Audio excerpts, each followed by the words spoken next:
I think most of the students have joined. Let us start our class. Okay. Me screen present करतेय. सगळ्यांनी सांगा मला.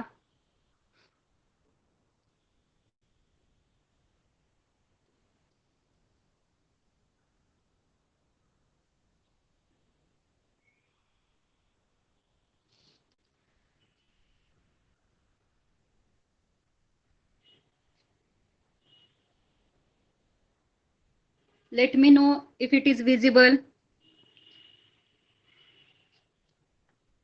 सगळ्यांना screen दिसते का प्रॉपरली? आणि आवाज येतोय का?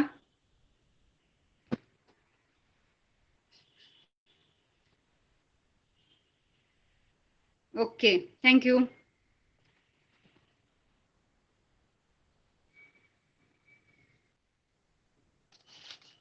Today we are going to learn the lesson beginning of settled life.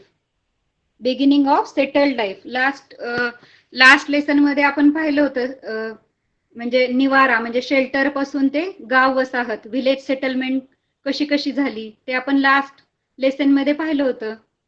कसे पहिल्यांदा छोटे छोटे शेल्टर्स होते, नंतर मग त्याच्यानंतर छोटे छोटे त्यांनी हे चालू केलं रिकन्स्ट्रक्शन ऑफ सीजनल कॅम्प्स चालू केले. नंतर कॅम्प्स झाल्यानंतर स्लोली ते जसं ऍग्रिकल्चर वगैरे त्यांचं इम्प्रूव्ह होत गेलं, ऍग्रिकल्चर करायला लागले, ॲनिमल हजबंड्री वगैरे करायला लागले. मग त्यांनी छोट्या छोट्या हट्स वगैरे कन्स्ट्रक्ट केल्या, हट्स वगैरे बांधल्या, हो ना.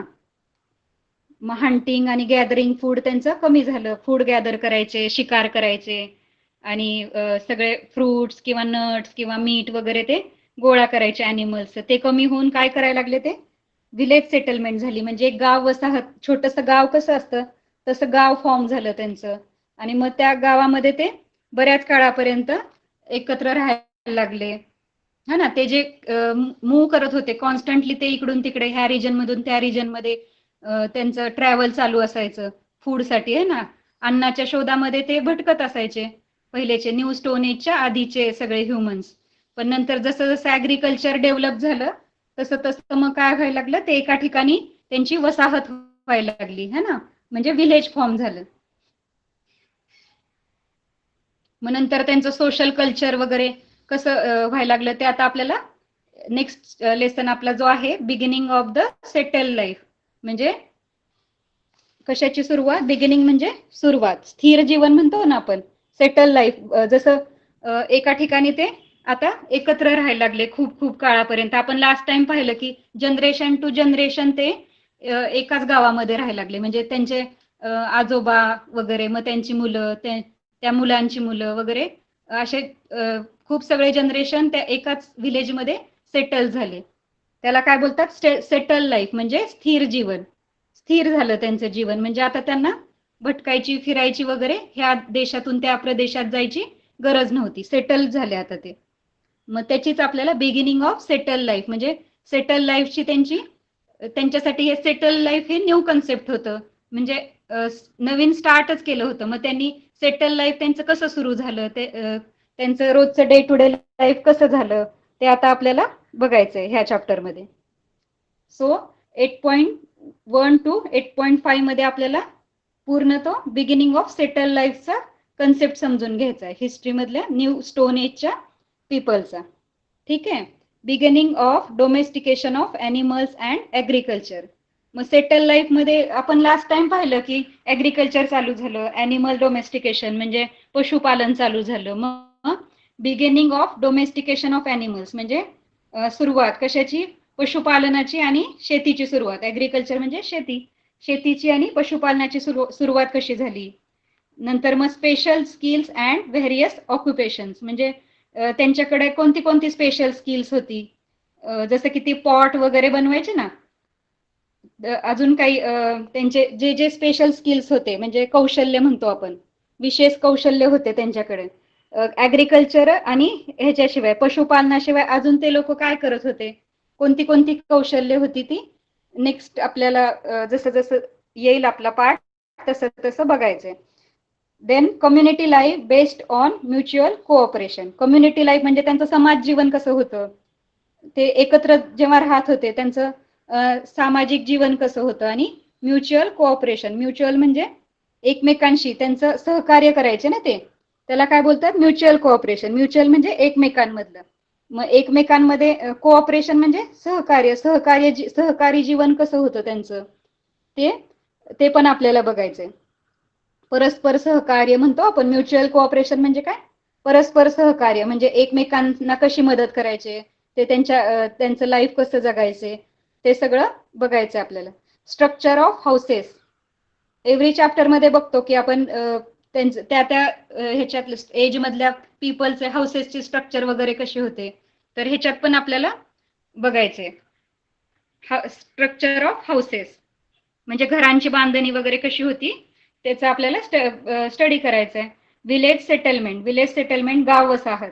किनशिप, किनशिप म्हणजे नातेसंबंध, आपण म्हणतो ना रिलेशनशिप, जसं की आपले सगळे फॅमिली मेंबर्स असतात, भाऊ बहीण वगैरे है ना, पॅरेंट्स, तर त्या सगळ्यांना मिळून एक नातेसंबंध असतं ना, सगळ्यांशी आपलं एक रिलेशन असतं, त्याला काय बोलतात, kinship.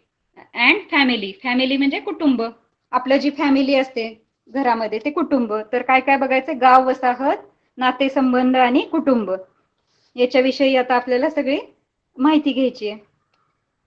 So beginning of domestication of animals and agriculture, म्हणजे ह्याची सुरुवात कशी झाली, पशुपालनाची सुरुवात आणि शेतीची सुरुवात कशी झाली ते आपण बघूया. Domestication of animals, first is domestication of animals, पशुपालन.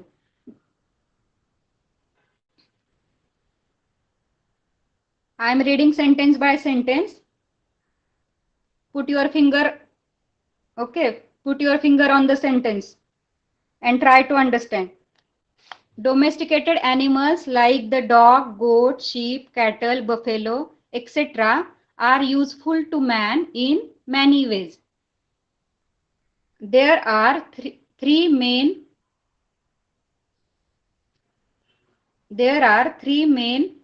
steps in the domestication of species of any animal.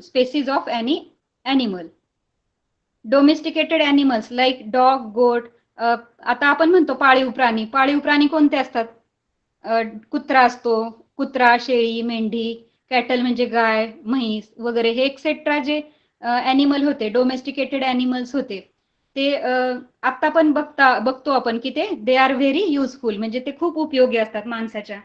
They are very useful to man in many ways, खूप सगळ्या प्रकारे ते आपल्याला हेल्प करतात, ते आपल्यासाठी युजफुल असतात. जसं की गाय दूध देते, किंवा गाई म्हशी दूध वगैरे, दुधासाठी त्यांचा यूज होतो. डॉग वगैरे आपल्याला प्रोटेक्ट करतात है ना, थीव्स पासून किंवा बाकी वाईल्ड ॲनिमल पासून. डॉग असेल घरात तर प्रोटेक्ट करतात आपल्याला. गोट, शेळ्या, मेंढ्या वगैरे, त्याचं मेंढ्यांचं वूल वगैरे आपल्याला वुलन क्लोथ्स बनवण्यासाठी, लोकर म्हणतो ना आपण, तर लोकर वगैरे मिळते आपल्याला मेंढ्यांपासून. तर अशा प्रकारे हे ॲनिमल्स आपल्याला खूप युजफुल आहेत. There are three main steps in the domestication of species of any animal, म्हणजे कुठलं पण ॲनिमल आहे तर त्याची डोमेस्टिकेशन करायच्या किती स्टेप्स आहेत, 3 स्टेप्स आहेत. म्हणजे त्याला पाळीव बनवायचंय, कुठली पण म्हैस वगैरे आहे किंवा कुठले पण ॲनिमल असो, एनी ॲनिमल, त्याला पाळीव बनवायसाठी, पाळण्यासाठी, तर त्याच्या 3 स्टेप्स असतात. तर which are these 3 steps? So first is capture the wild animal. ते जेव्हा वाईल्ड असतात, म्हणजे डॉग वगैरे, जंगली डॉग वगैरे पण बघतो आपण, हो ना, आता सगळे पाळीव प्राणी झालेले आहेत, पण पहिले असं नव्हतं, पहिले ते वाईल्ड होते.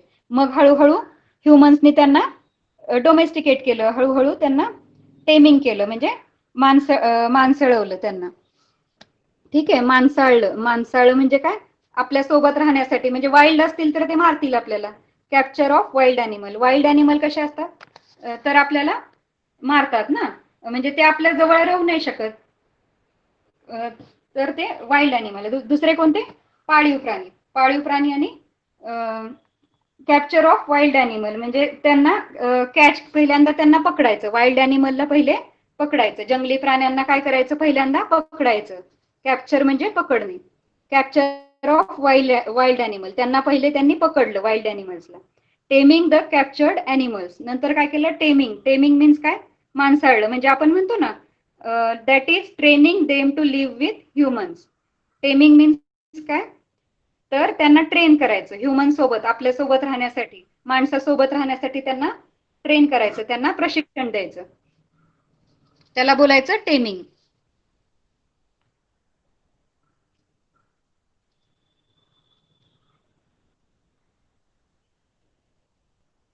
Then third step is obtaining useful materials like milk etc. from them and training them to work for humans as a beast of burden.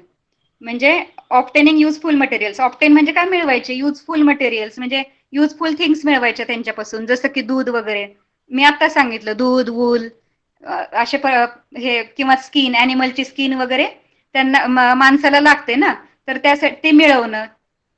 त्याच्यानंतर from them and training them to work for humans as a beast of burden. Beast of burden म्हणजे काय, कष्टाची कामे, कष्टाची कामे करण्यासाठी त्यांचा use करून घ्यायचा. जसं की बैल वगैरे आपण बघतो ते शेतामध्ये कष्टाची कामे करतात, किंवा हॉर्स वगैरे, घोडागाडी है ना, ट्रॅव्हलिंगसाठी पहिले उपयोगी असायचे घोडे वगैरे. तर मग त्यांना तसं ट्रेन करायचं. Training them to work for humans म्हणजे माणसासाठी काम करण्यासाठी त्यांना ट्रेन करायचं, ट्रेनिंग द्यायचं, प्रशिक्षण द्यायचं. ठीक आहे. These are the 3 steps to domesticate animals. First step is त्यांना पकडायचं, सेकंड इज टेमिंग करायचं है ना, टेमिंग द कॅप्चर्ड ॲनिमल्स म्हणजे माणसाळायचं त्यांना, ट्रेनिंग द्यायचं to live with human. And third step is त्याच्यापासून मटेरियल्स मिळवायचे, जसं की युजफुल मटेरियल्स लाईक मिल्क वगैरे, आणि ट्रेनिंग द्यायचं त्यांना कष्टाची कामे करण्यासाठी. When the third step is achieved the animal is suppose to be completely domesticated. म्हणजे थर्ड स्टेप जेव्हा अचीव्ह करतो माणूस, त्याच्यापासून थिंग्स घ्यायला लागतो, त्यांना आधी पाळतो, मग त्यांना त्यांच्यापासून युजफुल थिंग्स घ्यायला लागतो, त्यांच्याकडून कामं करून घ्यायला लागतो. The animal is suppose to be completely domesticated. मग असं समजायचं की ॲनिमल हा, तो जो प्राणी आहे तो पूर्णपणे पाळीव झालाय आता, डोमेस्टिकेट झालाय म्हणजे पाळीव प्राणी झालाय आता तो. Domesticating animals and keeping them for our own use is called animal husbandry. म्हणजे ॲनिमल्सला पाळीव बनवायचं, डोमेस्टिकेट करायचं आणि आपल्या कामासाठी त्याचा यूज करून घ्यायचा, त्याला काय बोलायचं, ॲनिमल हजबंड्री म्हणजे पशुपालन. In the sixth lesson, we have seen that the dogs was domesticated in the middle stone age. म्हणजे सिक्स लेसन मध्ये आपण काय पाहिलं की डॉग्स वगैरे होते ते मिडल स्टोन एज वाले जे ह्युमन्स होते त्यांनी डॉग्सला डोमेस्टिकेट केलं होतं. First animal was domesticated animal was dog. Then the dog is the first animal to have been domesticated. Dog were used to help with hunting. म्हणजे डॉगचा यूज कशासाठी करायचे, ते शिकारीसाठी करायचे. The goat and sheep were domesticated next. आणि त्याच्यानंतर गोट पाळायला चालू केलं त्यांनी, गोट आणि मेंढ्या पाळायला चालू केलं.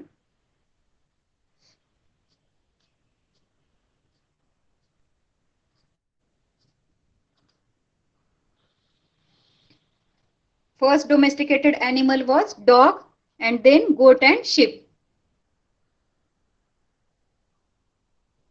तर हे बघा, मॉडर्न बुलचा अँसेस्टर कोण आहे, म्हणजे कुणापासून हे झालेलं आहे, तर मॉडर्न बुल म्हणजे मॉडर्न बैल असा आहे आत्ताचा है ना. लास्ट टाइम आपण पाहिलं होतं एलिफंटचं पण reconstruction of the ancestor of the modern boule, the wild boule. Wild boule असा होता पहिले आणि त्याच्यापासून आता मॉडर्न बुल तयार झाला, म्हणजे कसा आत्ताचा बैल जो म्हणतो आपण, वाईल्ड बुल पासून मॉडर्न बुल झाला.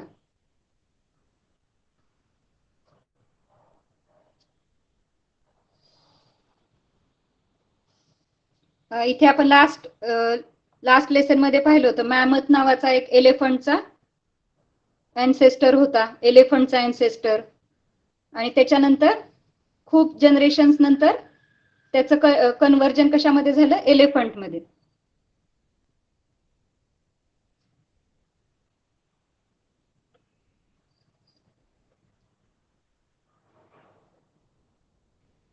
समजलं सगळ्यांना इथपर्यंत?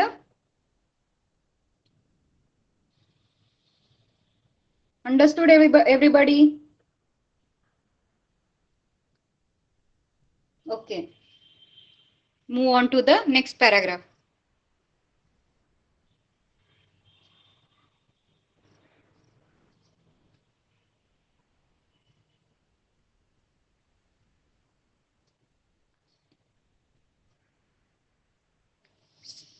Then agriculture. आता आपण डोमेस्टिकेशन ऑफ ॲनिमल्स बघितलं.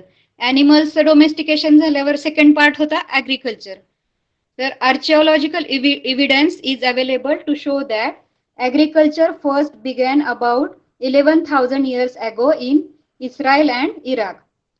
मग आर्चिओलॉजिकल म्हणजे जे इतिहास तज्ज्ञ असतात, तर त्यांनी काय केलं, एव्हिडन्स म्हणजे त्यांना पुरावे मिळाले. तर कशाचे, तर ऍग्रिकल्चर कधी स्टार्ट झालं, 11,000 years ago.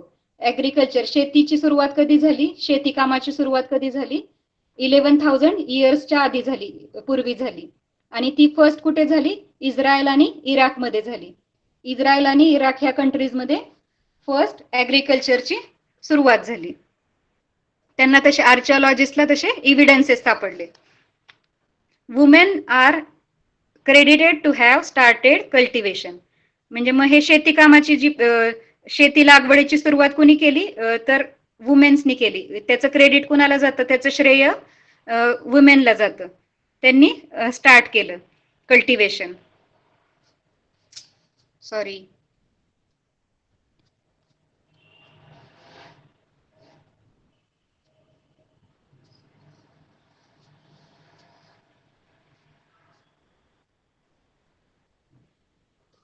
इकडे दाखवल्यात बघा, विमेन्स दाखवल्यात. त्या कशा पॉइंटेड स्टिकनी सीड्स जमिनीमध्ये पेरतात, है ना, सॉ सीड्स.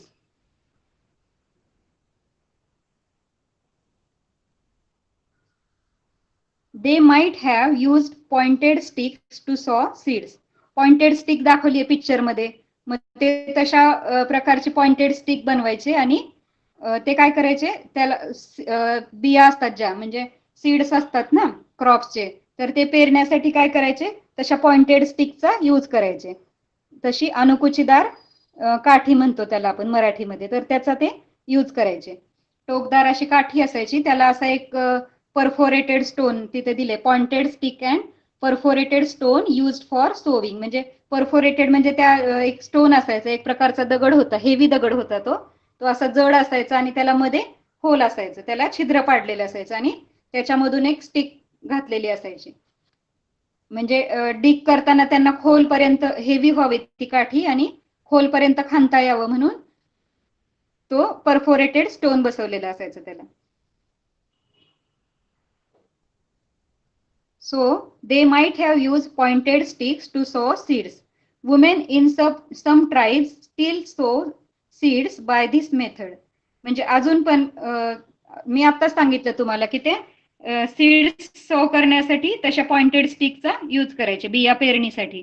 आणि women in some tribe still sow seeds by this method. म्हणजे अजून पण काही काही जमातीमध्ये, आदिवासी भागात वगैरे काही जमातीतल्या बायका आदिवासी भागातल्या अशा प्रकारे सीड अजून पण सो करतात.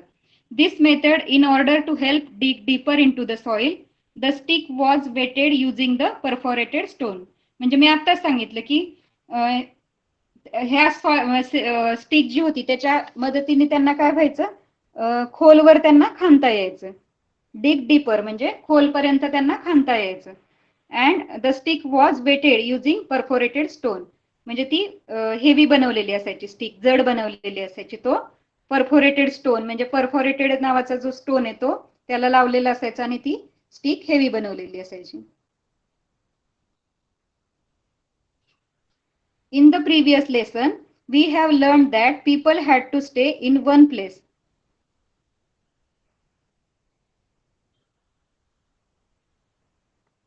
Because of the nature of agricultural work. Previous lesson मध्ये आपण पाहिलं होतं की लोक एकत्र वस्ती करून राहायला शिकले, है ना, एका जागी राहायला शिकले. म्हणजे आपण शेल्टर टू विलेज सेटलमेंट पर्यंत बघितलं. पहिले शेल्टर होते, मग कॅम्प्स होते, मग विलेज सेटलमेंट झाली, म्हणजे गाव तयार झाले. म्हणजे ते काय हळूहळू एकत्र राहायला शिकले. मग का बरं, तर नेचर ऑफ ऍग्रिकल्चरल वर्क. म्हणजे शेतीच्या कामाचं स्वरूप कसं होतं, एकाच जागी राहणं गरजेचं आहे ना.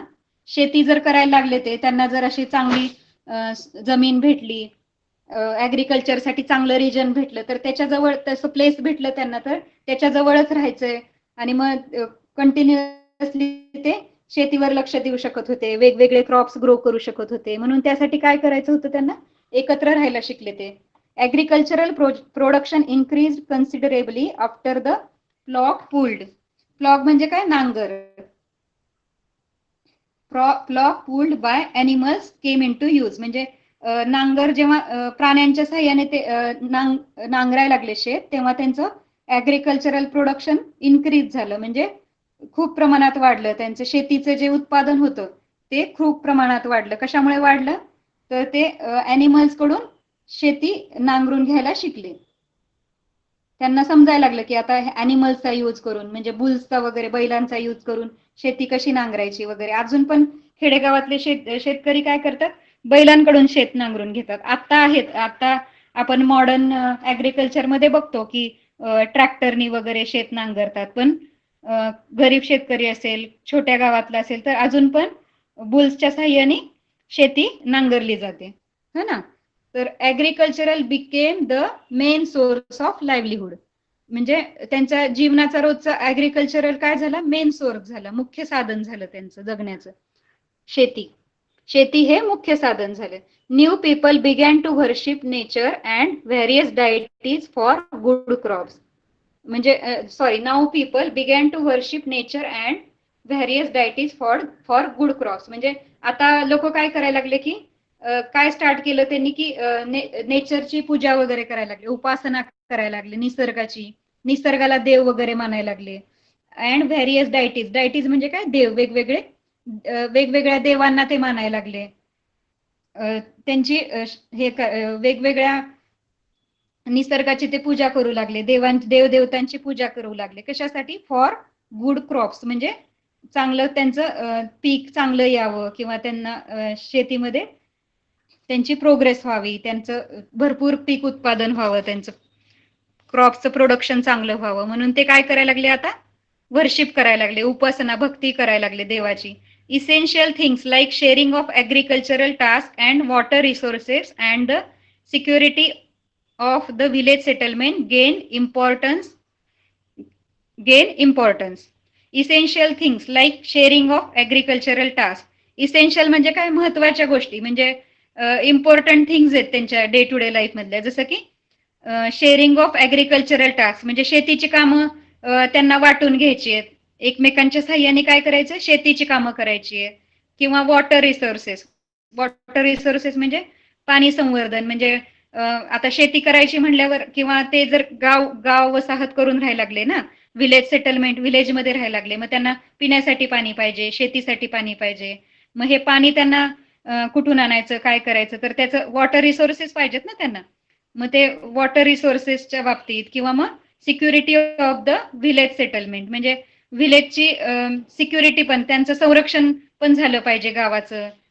किंवा चोर आलेत, किंवा वाईल्ड अॅनिमल, पहिले कसं जंगल खूप होते, जंगल भाग खूप होता, वाईल्ड अॅनिमल्स भरपूर होते. मग ते जिथं वसाहत करून राहतायत, विलेज सेटलमेंट करून राहतायत, तर त्यांना मग त्यांचं संरक्षण झालं पाहिजे, प्रोटेक्शन पण झालं पाहिजे. मग ह्या थिंग्स खूप इम्पॉर्टंट होत्या त्यावेळेला. कोणत्या कोणत्या, तर शेतीची कामं करायची, पाणी, वॉटर रिसोर्सेस शोधायचे, म्हणजे पाण्याचे सोर्सेस कुठे ते शोधायचं, पाणी संवर्धन करायचं, आणि सिक्युरिटी ऑफ विलेज सेटलमेंट म्हणजे संरक्षण करायचं, आपल्या गावातल्या लोकांचं संरक्षण करायचं.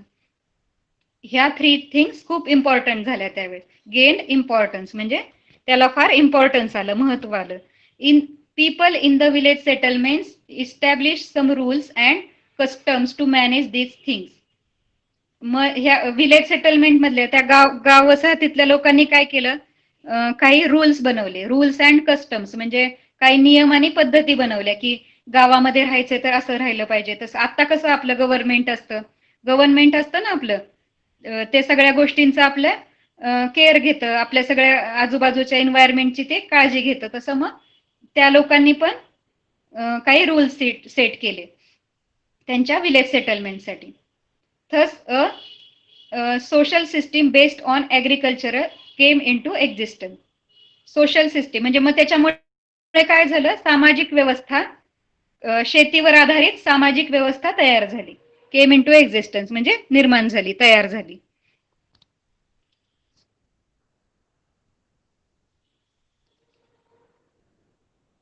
समजला हा पॅराग्राफ? हा पॅराग्राफ समजला का सगळ्यांना?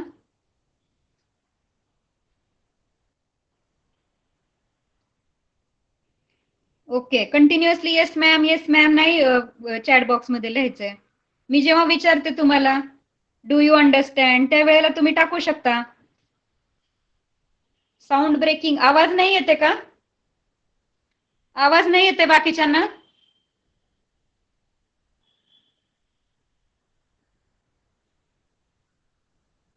ओके, बाकीच्यांना येतोय प्रमिता आवाज.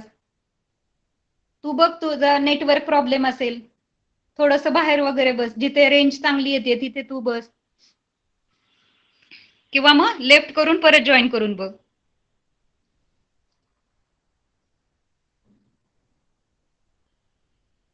समजत नसेल तर परत विचारायचंय, मी परत एकदा एक्सप्लेन करते. हा पॅराग्राफ समजला सगळ्यांना?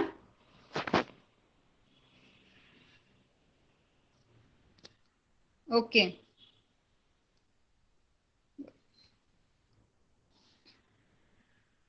एखादा वर्ड तुम्हाला लक्षात येत नसेल किंवा पॅराग्राफ नीट समजला नसेल तर you can ask again. Okay.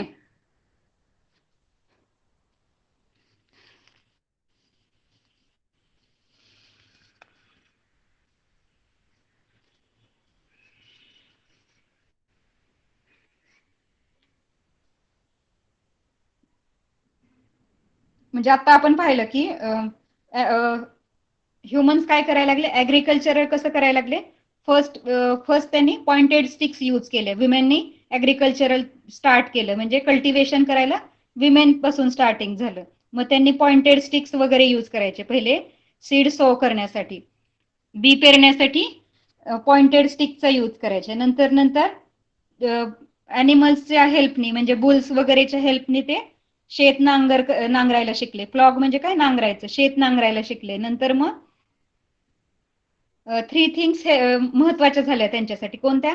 पाणी, शेती त्यांची, पाणी, आणि थर्ड इज प्रोटेक्शन, म्हणजे त्यांच्या विलेज सेटलमेंटचं प्रोटेक्शन, म्हणजे सिक्युरिटी पाहिजे होती त्यांना, गावातल्या लोकांना. तर ह्या 3 थिंग्स इम्पॉर्टंट बनल्या त्यावेळेस. Second is special skills and various occupation. Special skills म्हणजे विशेष कौशल्य काय होती शेती, आणि ह्याच्याशिवाय अजून काय काय येत होतं लोकांना, तर ते बघायचं आपल्याला. आणि व्हेरियस ऑक्युपेशन म्हणजे अजून वेगळे वेगळे काय व्यवसाय करायचे ते लोक. In the times before agriculture, people obtained food such as meat, fruits and roots by hunting and gathering.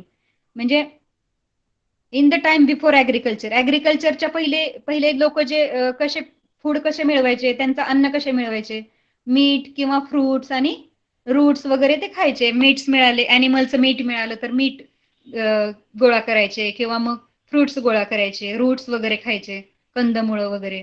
Bye hunting and gathering म्हणजे शिकार करायचे किंवा गोळा करायचे रस्त्याने. असं त्यांना जिथे जिथे जंगलमध्ये झाडाला फळं लागलेत असं गोळा करत बसायचे दिवसभर.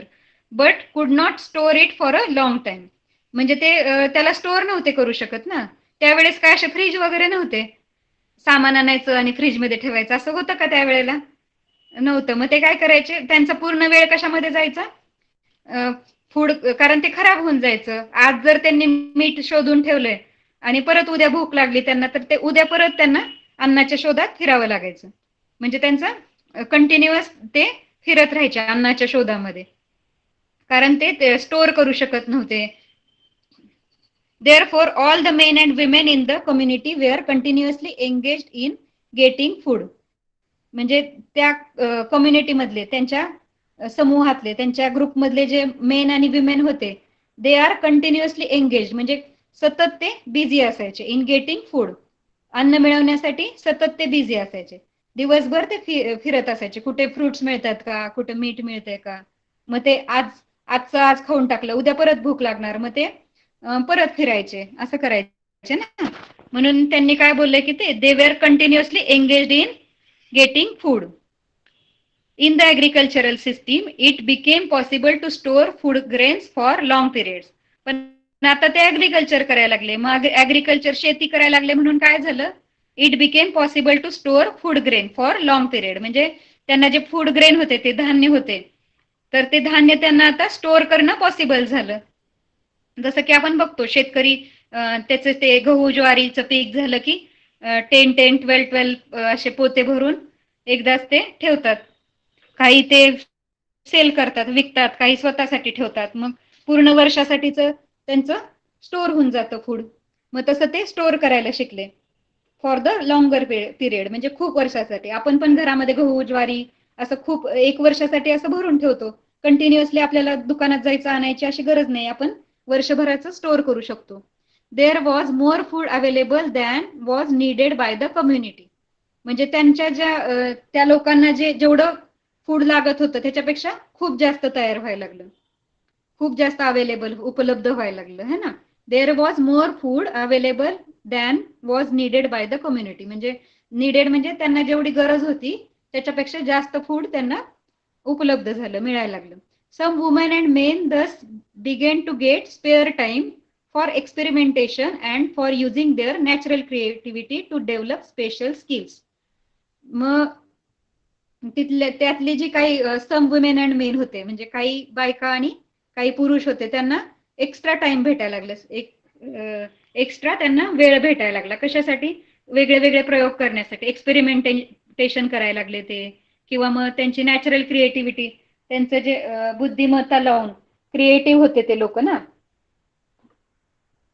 निर्मितीक्षम म्हणजे क्रिएटिव्ह, तर क्रिएटिव्ह होते. मग त्यांना ती क्रिएटिव्हिटी यूज करून मग त्यांच्यात स्पेशल स्किल डेव्हलप झाले. स्पेशल म्हणजे विशेष कौशल्य डेव्हलप झाली त्यांच्यात. खाली बघा ती लेडी काय करते, पॉट्स बनवलेले तिने. म्हणजे पहिलेचे फक्त अॅनिमल्स हजबंड्री आणि हेच करायचे, शेती करायचे, पण आता ती पॉट्स बनवताना दिसते. पॉट्स बनवायला लागले, वेगवेगळे आर्टिकल्स बनवायला लागले. Members with such special skills were given work based on those skills. म्हणजे मेंबर्स जे होते ह्यांच्यातले, शेती आणि डोमेस्टिकेशन शिवाय जे दुसरे मेंबर्स होते, त्यांना ज्यांना स्पेशल स्किल येत होते, म्हणजे विशेष कौशल्य होते ज्यांच्यामध्ये, they were given work based on those skills. मग त्यांना लोक पण तशी कामं द्यायला लागली, त्या स्किल्सच्या बेसिसवर त्यांना कामं मिळायला लागली. जसं की पॉट बनवणारे असतील तर मग काही लोक त्यांच्याकडून पॉट विकत घेऊ लागले. Thus arose crafts like making earthen pots, beads etcetera.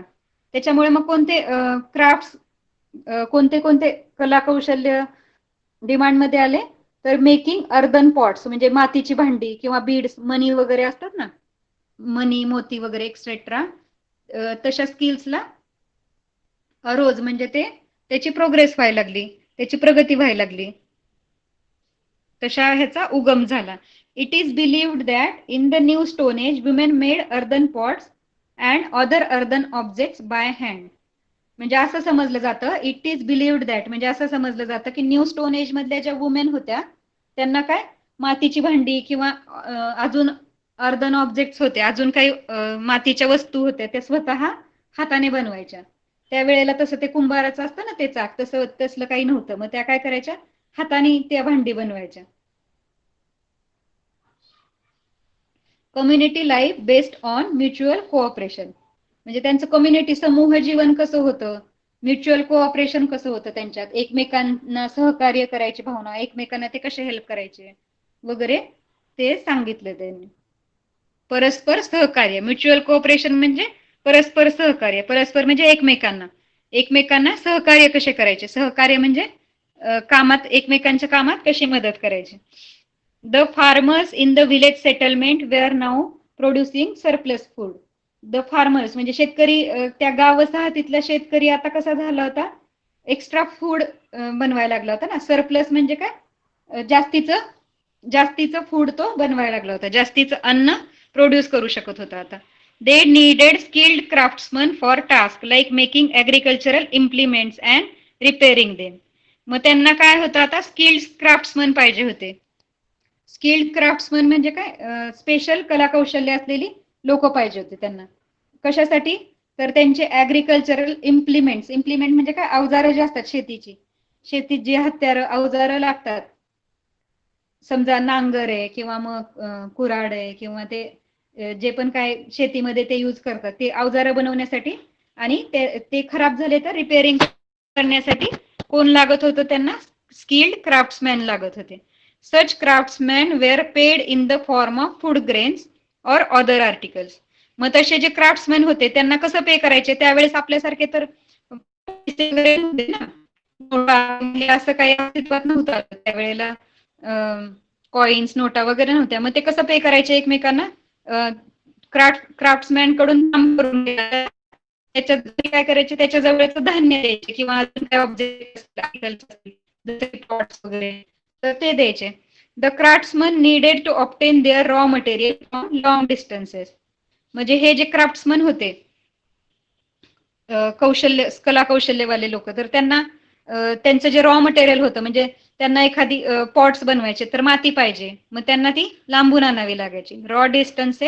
Raw materials from long distances. Raw material म्हणजे काय, कच्चा माल म्हणतो ना आपण, आणि लॉंग डिस्टन्सेस म्हणजे खूप दूरवरून आणावं लागायचं त्यांना. एखादं काम करण्यासाठी ज्या ज्या वस्तू लागतात, समजा नेकलेस बनवायचे तर ते बीड्स पाहिजेत त्यांना, मग ते बीड्स वगैरे त्यांना लांबून आणावे लागायचे.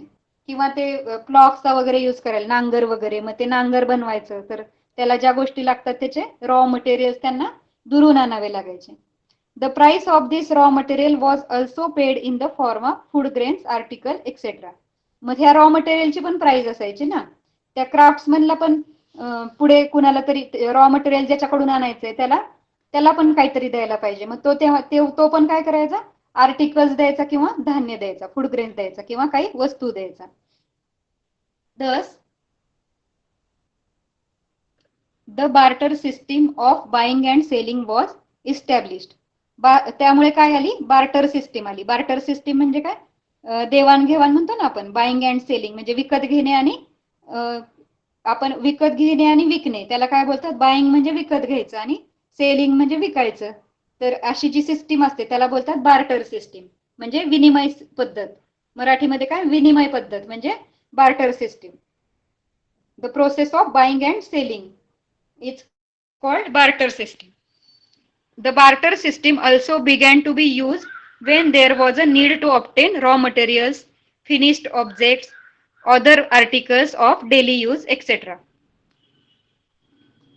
मग ही बार्टर सिस्टीम कधी यूज मध्ये आली, कधी स्टार्ट झाली, तर जेव्हा अशी गरज पडली की रॉ मटेरियल पाहिजे, टू ऑब्टेन रॉ मटेरियल म्हणजे त्यांना त्या कारागिरांना कच्चा माल पाहिजे. क्राफ्ट्समन म्हणलं ना आपण, ते कारागीर जे होते त्यांना कच्चा माल पाहिजे, किंवा फिनिश्ड ऑब्जेक्ट म्हणजे बनलेले ऑब्जेक्ट पाहिजेत, पूर्ण बनलेले ऑब्जेक्ट, काही वस्तू पाहिजेत किंवा अदर आर्टिकल्स पाहिजेत, डेली यूज साठी काही आर्टिकल पाहिजेत. तर मग त्यामुळे काय झाली, बार्टर सिस्टीम तयार झाली. म्हणजे एकाने धान्य किंवा काही आर्टिकल द्यायचं, दुसऱ्याने त्याच्या बदल्यात त्याच्याकडचं काहीतरी वस्तू द्यायची, त्याला काय झालं, बार्टर सिस्टीमची सुरुवात झाली.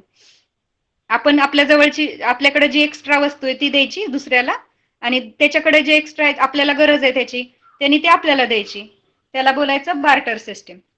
Most of the village settlement need to obtain it from far away places. वेगवेगळी गावं जी होती, खूप सगळ्या गावांना काय करावं लागायचं,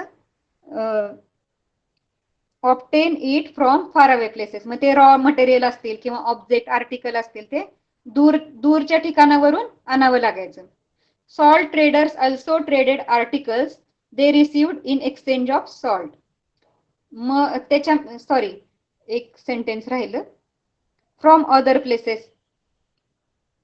salt is an essential item. Salt म्हणजे मीठ.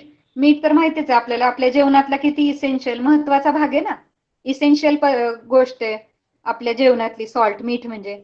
Most of the village settlement needed to obtain it from far away places. म्हणजे मोस्ट ऑफ द गावं जी होती त्यांना ते मीठ कुठून आणावं लागायचं, खूप लांबच्या परिसरातून आणावं लागायचं. आपल्याला माहिती की आता मीठ कुठे बनतं, समुद्रकिनारी बनतं ना. समुद्र ज्या एरियामध्ये आहे, समुद्रकाठी जे लोक राहतात तिथे मिठाचे फॅक्टरीज असतात मोठ्या मोठ्या, मग तिथून ते मीठ बनतं. मग आपल्याला किराणा शॉप मध्ये मिळतं. पण त्यावेळेस असं नव्हतं, किराणा शॉप वगैरे इतकं इझिली सगळं अवेलेबल नव्हतं. मग त्या विलेज सेटलमेंट मधल्या लोकांना काय करावं लागायचं, लांबून आणावं लागायचं. मग salt traders also traded articles they received in exchange of salt. ते सॉल्ट ट्रेडर्स काय करायचे, सॉल्ट घ्यायचे आणि त्याच्या एक्सचेंज मध्ये काय घ्यायचे, आर्टिकल्स घ्यायचे, वेगवेगळ्या वस्तू वगैरे घ्यायचे. The salt trade help the expansion of trade in new stone age. म्हणजे हे सॉल्ट ट्रेड होते, मिठाचे जे व्यापारी होते त्यांनी काय केलं, न्यू स्टोन एज मध्ये ट्रेड म्हणजे व्यापाराचं एक्सपान्शन केलं, म्हणजे विस्तार केला, व्यापाराला मोठं केलं. म्हणजे जेव्हापासून हे सॉल्टचे व्यापारी आले तेव्हापासून त्यांचा जो ट्रेड होता, त्यांचा जो व्यापार होता तो आता मोठा मोठा व्हायला लागला, त्यांचा व्यापार वाढायला लागला. एक्सपान्शन म्हणजे काय, विस्तार होणे, वाढणे. तर त्यांचा तो व्यापार, बिझनेस त्यांचा आता वाढायला लागला. कुणामुळे, सॉल्ट ट्रेडर्समुळे.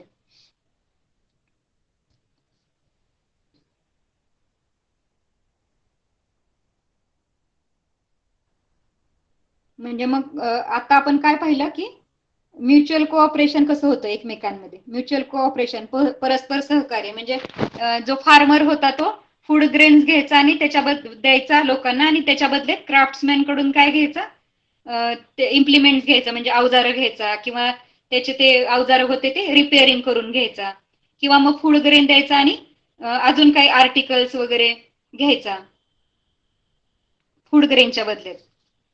किंवा मग ज्याच्याकडे आर्टिकल असतील ते फूड ग्रेन घ्यायचे आणि आर्टिकल्स द्यायचे. आणि त्याच्यानंतर काय झालं, मिठाचा व्यापार आला, म्हणजे मिठाचा ट्रेड चालू झाला. सॉल्ट काय झालं, इसेन्शियल ॲटम बनलं, महत्वाचा भाग बनलं मीठ हे रोजच्या जीवनातलं त्यांच्या. मग काय झालं, गाव वसाहतीतल्या लोकांना लांबून मीठ आणावं लागायचं. मग ते मिठाचे व्यापारी काय करायचे, मीठ द्यायचे आणि त्याच्या बदल्यामध्ये काही आर्टिकल्स वगैरे ट्रेड करायचे, त्याचा व्यापार करायचे.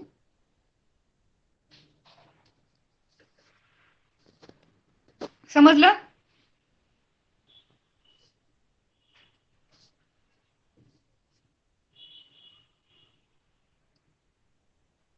ओके. Sound is breaking. आवाज येत नाहीये का?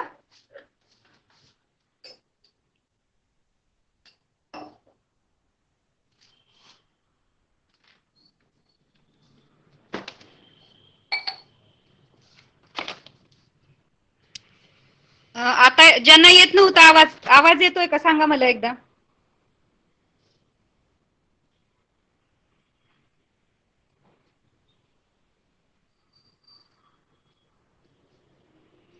Vilas Sable, no sound is breaking. आवाज येतोय का?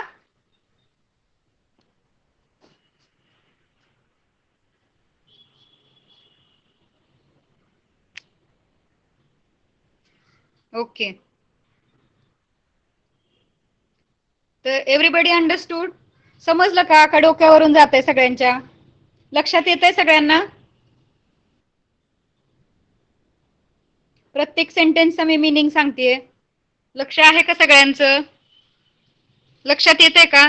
कंटिन्युअसली लक्ष द्यायचंय प्रत्येक पॅराग्राफ कडे.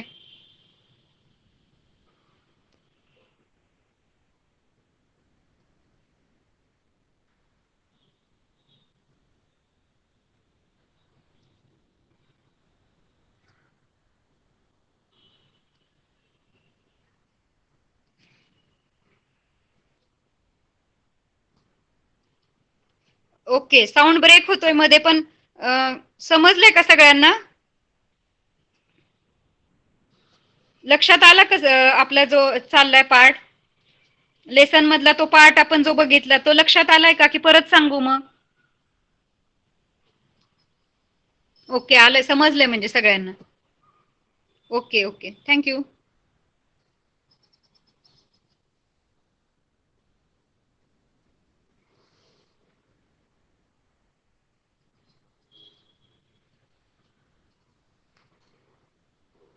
We'll see the next paragraph. The village community made rules for mutual cooperation in order to keep this system of trade and distribution of resource running smoothly. म्हणजे हे trade जे होतं, त्यांचा तो व्यापार होता, किंवा डिस्ट्रीब्यूट करायचे होते ना त्यांना, ते रिसोर्सेस सगळ्यांना वाटायचे होते. रिसोर्सेस म्हणजे त्यांची जी साधनं होती शेतीची वगैरे, तर ते काम स्मूथली चालावं म्हणून त्यांनी काय केलं, काही रूल्स बनवले. Village community made rules for mutual cooperation in order to keep this system of trade and distribution of resources running smoothly. तर हे स्मूथली चालावं हे सगळ्या गोष्टी म्हणून त्यांनी काय केलं, विलेज कम्युनिटीने काय केलं, काही रूल्स बनवले. People responsible for the implementation of these rules become the chief of village settlements. म्हणजे जे पीपल लोकांनी जबाबदारी घेतली हे रूल्स सगळे इम्प्लिमेंट करायचे. म्हणजे इम्प्लिमेंट म्हणजे काय म्हणतो ना आपण, त्या रूल्सची रूल प्रस्थापित करायचे किंवा त्या रूल्सची अंमलबजावणी करायची, त्याला काय म्हणायचं, इम्प्लिमेंट करायचं. ते रूल्स सगळेजण फॉलो करतायत की नाही ते चेक करायचं, म्हणजे काय, इम्प्लिमेंट करायचं, त्यांच्यावर वॉच ठेवायचं, त्याला बोलायचं इम्प्लिमेंट, म्हणजे अंमलबजावणी करायची. तर अशा काही लोकांनी त्याची जबाबदारी घेतली. मग हे जी जबाबदारी घेणारे लोक होते, people responsible for the implementation of these rules became the chief of village settlement. म्हणजे ज्या लोकांनी जबाबदारी घेतली त्यांच्या गाव वसाहतीची, ते लोक कोण बनले, चीफ्स बनले. चीफ म्हणजे त्या गावाचे मुख्य बनले, प्रमुख बनले. चीफ म्हणजे कोण बनला, जसं की आपण म्हणतो चीफ मिनिस्टर, हो ना, आपल्या मुख्यमंत्री म्हणजे कोण, चीफ मिनिस्टर, तसं ते त्या गावाचे मुखिया बनले, चीफ बनले, प्रमुख म्हणले बनले ते. The chiefs were also interested with the protection of village. मग त्या चीफ्स वरती कोणती जबाबदारी होती, इंटरेस्टेड म्हणजे जबाबदारी, कोणती जबाबदारी दिली होती, प्रोटेक्शन ऑफ द विलेज, म्हणजे त्यांच्या गावाचं संरक्षण करायचं, गावाला सिक्युअर करायची जबाबदारी त्या चिप्स कडे होती. This is how the village administrative system come in to being. म्हणजे अशा प्रकारे गावचं जे प्रशासन होतं, ऍडमिनिस्ट्रेशन म्हणजे काय, प्रशासन, किंवा ऍडमिनिस्ट्रेशन म्हणजे प्रशासन किंवा सरकार म्हणतो ना आपण, राज्यकारभार, त्याला काय बोलतात, ऍडमिनिस्ट्रेशन. मग ते अशा प्रकारे ऍडमिनिस्ट्रेशन बनलं त्या गावाचं. Evidence of protective wall and moats around the village settlement of the new stone age has been found in excavation. म्हणजे आर्किओलॉजिस्टला एक्सकेवेशन म्हणजे त्यांचं जे उत्खनन झालं, खोदतात ना ते, एक्सकेवेशन म्हणजे काय, उत्खनन म्हणजे सॉइल मध्ये खोदून खोदून त्यांना अशा वस्तू सापडतात, त्याला काय बोलतात, एक्सकेवेशन. मग त्या एक्सकेवेशन मध्ये काय सापडलं त्यांना, एव्हिडन्स कोणते सापडले, त्यांना काही पुरावे सापडले, जसं की प्रोटेक्टिव्ह वॉल्स म्हणजे संरक्षण भिंती सापडल्या त्यांना, त्यांना जी गावं सापडली त्याच्यामध्ये संरक्षण भिंती होत्या, आणि मोट्स होते. म्हणजे मोट्स म्हणजे खंदके म्हणतात मराठीमध्ये.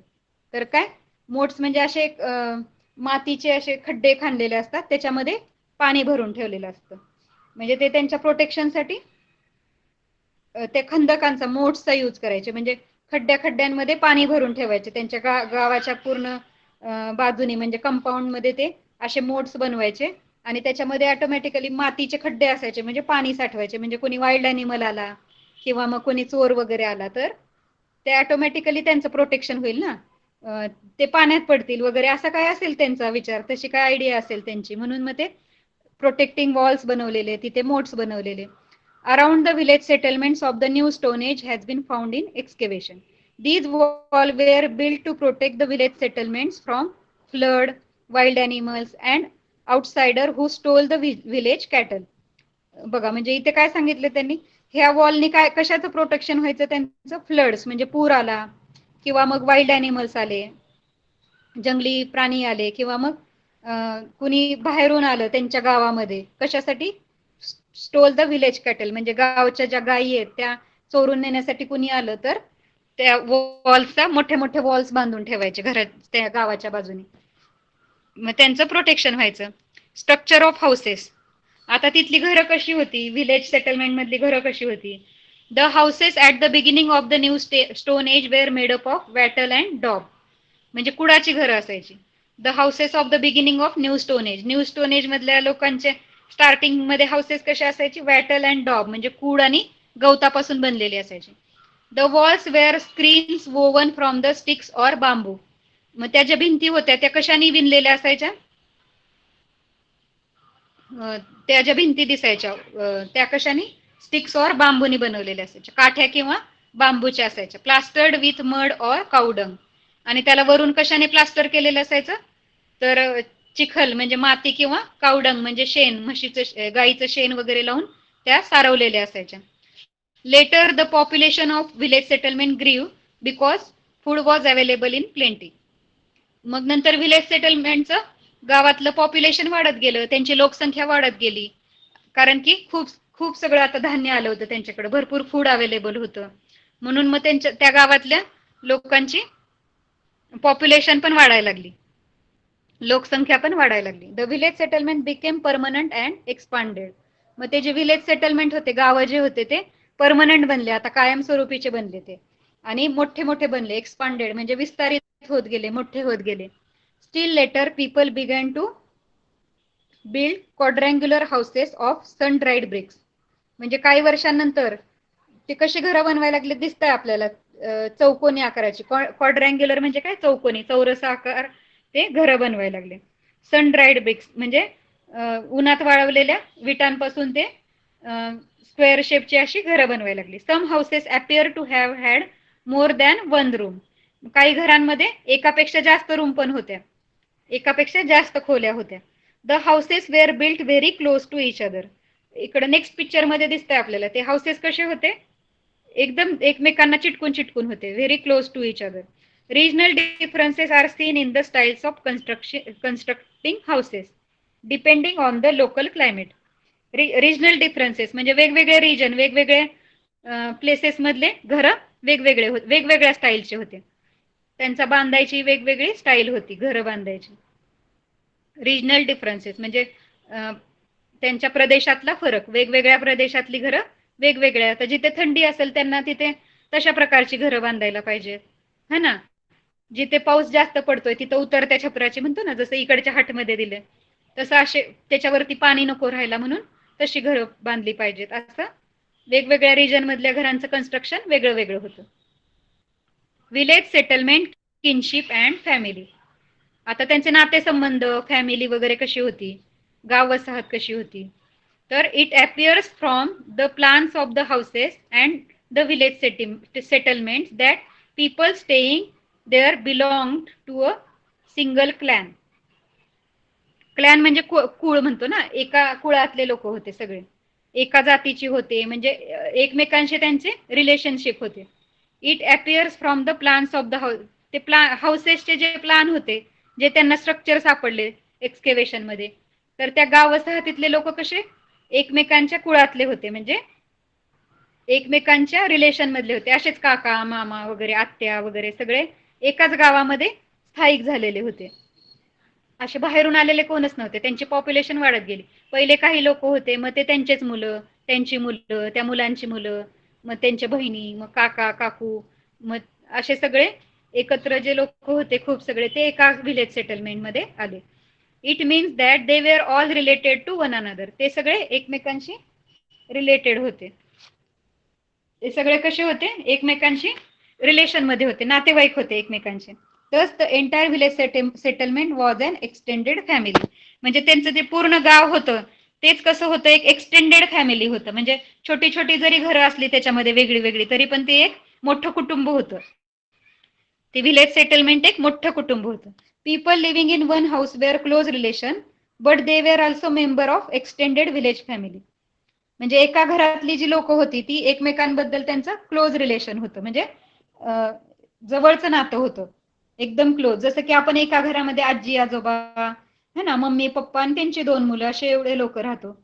मग तसंच मग शेजारच्या घरामध्ये आत्या असणार आहे, त्याच्या पलीकडच्या काका असणार आहे. म्हणजे ती काय होती, मोठी फॅमिली होती, एक्सटेंडेड विलेज फॅमिली. पूर्ण गावच एक कुटुंब होतं त्यांचं. The dead person was buried either in the house or in the courtyard. म्हणजे डेड पर्सन जो होता, त्यांच्या कुळातली लोक जेव्हा मरत होती, डेड होत होती, तर ती कुठे बरी केलं जायचं, त्यांना कुठे हे केलं, पुरलं जायचं, किंवा त्यांच्यावर अंत्यसंस्कार कुठे करायचे, तर घरामध्येच, घरामध्येच त्यांना पुरायचे, किंवा अंगणामध्ये, ऑर इन द कोर्टयार्ड म्हणजे अंगणामध्ये, घरात किंवा अंगणामध्येच त्यांना पुरलं जायचं. Perhaps the idea was that, perhaps म्हणजे कदाचित काय असेल त्याच्या मागे आयडिया त्यांची, that the person bond with the family should not get cut off even after death.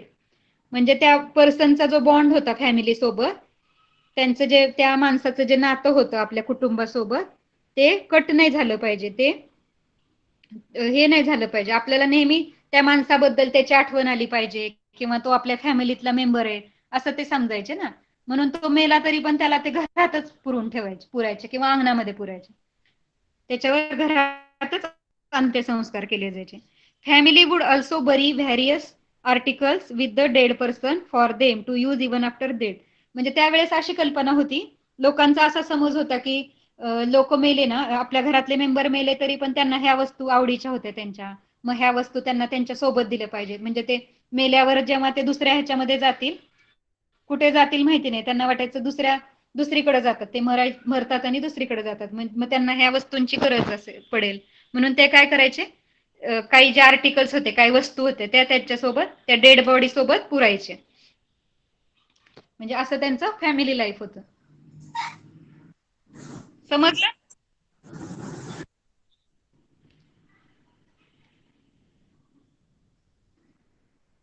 समजलं सगळ्यांना? तसा इझी चॅप्टर होता. आपण आता डे टू डे लाईफ मध्ये कसं त्याच्याशी रिलेट करू शकतो, है ना, शेती किंवा पशुपालन वगैरे आता पण केलं जातं.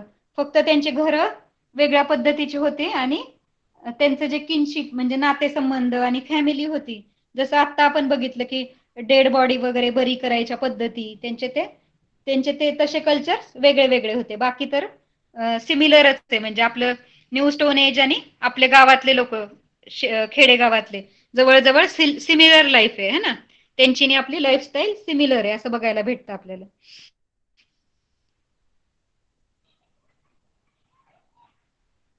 लक्षात आलं सगळ्यांच्या? Everybody understood?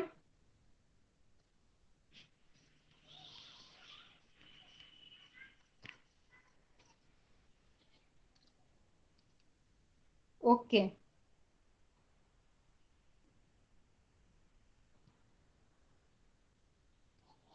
So tell me the answer of fill in the blanks. No, archaeological evidence shows that agriculture first began about 11,000 years ago in Israel and काय पाहिलं होतं आपण, इस्रायल आणि कोणता देश होता, कोणत्या कंट्रीमध्ये ऍग्रिकल्चरची सुरुवात झाली होती? इस्रायल अँड कुणाला सांगता येईल का? सगळे तर लेफ्ट पण झाले.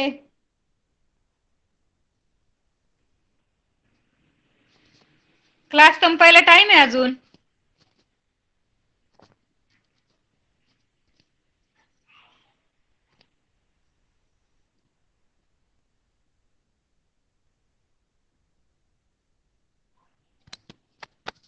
ओके, तर सगळे एक्सरसाइज सॉल्व कराल का?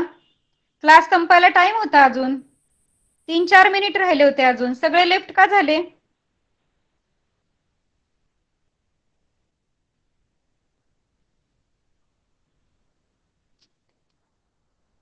कधी लेफ्ट झालेत सगळे, मला बघायला पाहिजे. क्लास संपायला टाइम आहे अजून, 6:58च झालेले आहेत.